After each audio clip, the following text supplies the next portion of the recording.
বৈষম্য বিরোধী ছাত্র আন্দোলন, জুলাই গণ অভ্যুত্থানের প্ল্যাটফর্ম, জুলাই গণ অভ্যুত্থানের স্পিরিটের সাথে সাংঘর্ষিক কোনো কিছুই তারা বরদাস্ত করবে না।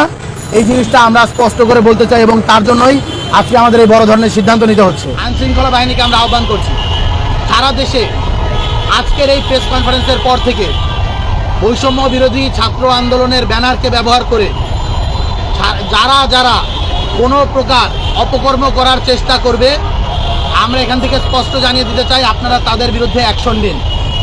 যদি কোনো প্রকার আমাদের হেল্প নেওয়ার প্রয়োজন হয়, আপনারা আমাদেরকেও জানাবেন। আমরাও আইনের প্রতি শ্রদ্ধাশীল থেকে আইনের প্রতি শ্রদ্ধাশীল থেকে আমরা আপনাদেরকে সার্বিক সহযোগিতা করার চেষ্টা করব। এবং বৈষম্য বিরোধী ছাত্র আন্দোলনের কেন্দ্রীয় কমিটি ব্যতীত এই মুহূর্তে কোনো লিগ্যাল বডি বৈষম্য বিরোধী ছাত্র আন্দোলনের সাথে ফাংশন করতেছে না। এর পরবর্তী সিদ্ধান্ত না আসা পর্যন্ত আমাদের এই সিদ্ধান্ত বলবৎ থাকবে।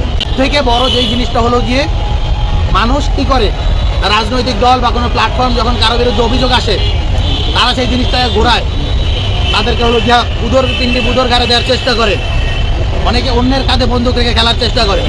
আমরা দায় স্বীকার করেছি এবং দায় স্বীকার করে সারা বাংলাদেশের সমস্ত যেই এক্সিস্টিং সাংগঠনিক কার্যক্রম রয়েছে আমরা সেটা স্থগিত করে দিয়েছি।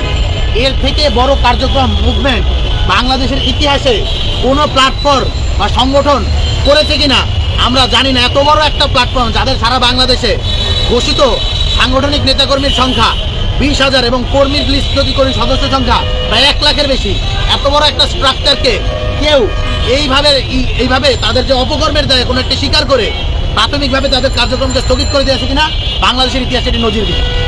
তো এত বড় একটা ঘটনা ঘটানোর পরেও আমরা আমাদের জায়গা থেকে দায় স্বীকার করে এত বড় একটা অ্যাকশন নেওয়ার পরেও যদি আপনারা বলেন আর কোন ধরনের অ্যাকশন দেখতে চান, তাহলে আমরা বলবো যে আপনারা আমাদেরকে সাজেস্ট করেন আর কোন কোন ধরনের অ্যাকশন নেওয়া যায়, আমরা সেটাও বিচারাধীন করবো। আমরা স্বৈরাচারী শেখ হাসিনার পতন, ফ্যাসিবাদী ব্যবস্থার বিলোপ ও নতুন রাজনৈতিক বন্দোবস্ত বিনির্মাণের এক দফা আমরা ঘোষণা করছি।